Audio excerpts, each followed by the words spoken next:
Who is going to be the breakout star, maybe perhaps the savior of your fantasy football teams in the second half of the season? That is our topic for this week's, the Week 9 edition of the Fantasy Football Survival Kit. We asked you all to send in your submissions. You sent in some great ones. Of course, there are also a handful of shitty ones mixed in there too, but let's stop wasting time. Let's stop dilly-dallying around. Let's get right into it.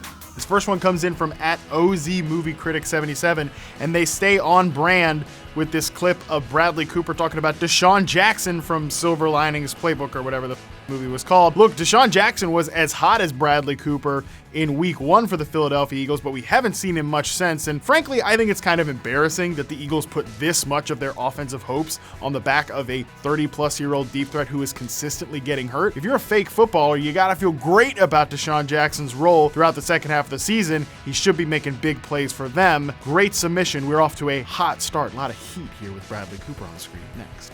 This one comes in from @MJ Ramzano, and I think this might be the greatest gift. This is so perfect because Drew Brees, his return brings increased life to the entire Saints offense. The way he increases the stock of Alvin Kamara when he comes back, Jared Cook when he comes back, Michael Thomas, who's already been playing at an elite level. Drew Brees just raises the ceiling for all of these players. Next. This one comes in from @Mr. Beeman OG, and it's another Eagles player, Miles Sanders, and I like this submission as well because the Eagles so far are still trying to find themselves on offense, right? Well, guess what? They can recommit to the ground game with Jordan Howard and use a hell of a lot more of Miles Sanders. I don't know that Sanders is going to ever emerge as a true RB1 for fantasy as long as Howard is there, but I do think his role and his fantasy stock can increase as the year goes on. Next. This one comes in from Makatsky. I don't know, but I do think that the Bears are going to start to use a little bit more of David Montgomery. I don't think he's any kind of special talent or elite runner, but the Bears, they told us all we needed to know when they passed up getting more yards before kicking that field goal at the end of their last game. They know that Mitchell Trubisky is a dust ball as much as you and I know that he is a dust ball. So, just like the Eagles, who we just talked about with Miles Sanders, they're starting to kind of find out a new identity on offense, and I think Montgomery can only be a bigger part of that picture going forward. Next. This one comes in from @RealWoostamad. I don't know. I'm sorry, I can't do it. But also, I will tell you that your pick of Kareem Hunt here, I'm going to give this one a hard no. Kareem Hunt is not going to be some hero in the second half of the season. Like, you're going to tell me that some running back who hasn't been a part of the season yet at all is going to come into the Browns offense, an offense that, by the way, is vastly underperforming expectations. They're not a good unit. Nick Chubb is about the only thing that's working right for the Browns offense. You think they're going to take carries away from him just to give them to Kareem Hunt? I don't think so. Kareem Hunt was a wasted draft pick, and he will certainly not be the hero of the second half of the fantasy season. Next. This one comes in from @JustAFan31, and it's AJ Green, and I don't know if this was submitted early this morning, but you are aware that the Bengals are going to start Ryan Finley over Andy Dalton. You might think that it can't get worse than Andy Dalton, but it can always get worse, especially when you're starting some unknown quarterback. So I think it's probably going to get a lot worse for AJ Green before it gets better. And I mean, frankly,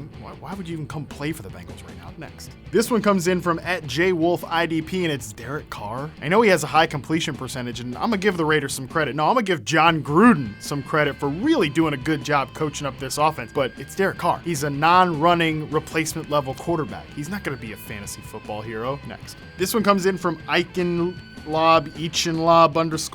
I don't know. I'm sorry. I messed it up. But let me tell you what. I really love your submission of Michael Gallup, okay? I think Cooper and Gallup are funnel receivers on the outside for Dak Prescott, who still looks like a really strong starting quarterback and is playing really well for Kellen Moore as he schemes things up. I love your submission of Michael Gallup. Remember when he dusted the Giants on 7 targets? He caught 7 passes for 158 yards. Yeah, those are the kind of performances we're going to be seeing from Michael Gallup more the rest of the way. I'm sorry I f***ed your name up. Next.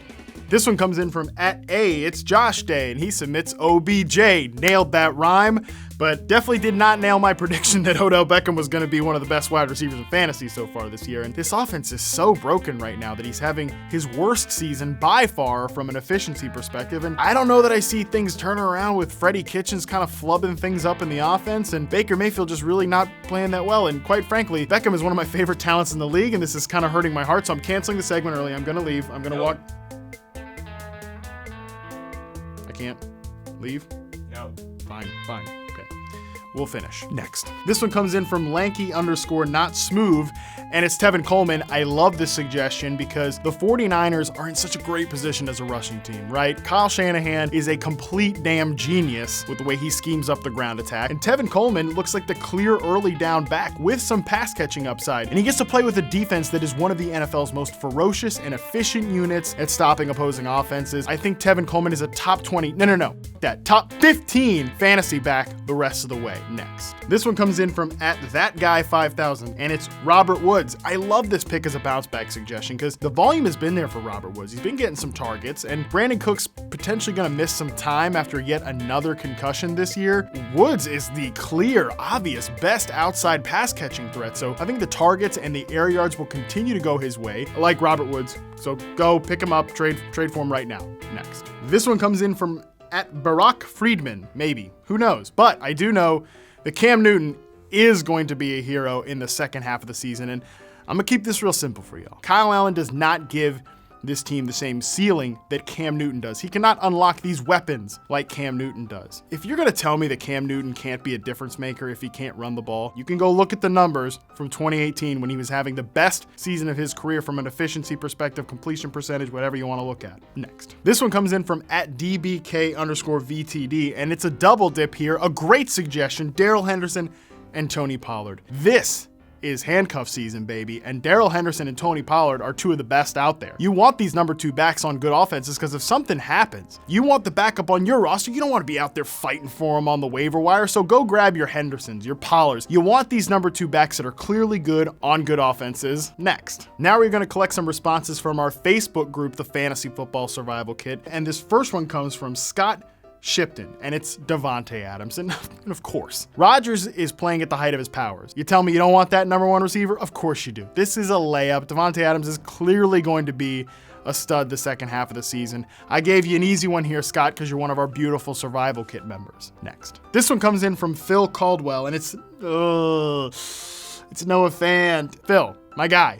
I love you for being a part of the Fantasy Football Survival Kit, but I don't know about this suggestion, man. You list a lot of fancy, nice, very smart stats about his market share, his percentage of team targets, his snap rate, all that stuff, and I get it. Fant has been getting the opportunity, but throwing to that guy has been like throwing into the black hole. Just targets go there to die. This is a risky, ballsy, aggressive pick by you, and that is me trying to spin positive to keep you as one of the valued members of our Facebook group. Next. This last one comes in from Philip Brenner, and I'm gonna give you a high five. It's Dallas Goedert. I was in on this train 2 weeks ago. He has been a bigger and bigger part of this offense, and I only expect that to continue. I expect more 2 tight end sets going forward. I expect more running game sets, and that is only gonna be more Dallas Goedert on the field. Oh, by the way, don't forget that if anything happens to Zach Ertz, Dallas Goedert probably turns into what, like a top 8, top 5 fantasy tight end? That is money in the bank, folks. So that is going to do it for the Week 9 edition of the Fantasy Football Survival Kit. If the players get a bye week, I feel like us analysts, we should get a bye week too, because my energy levels are dying.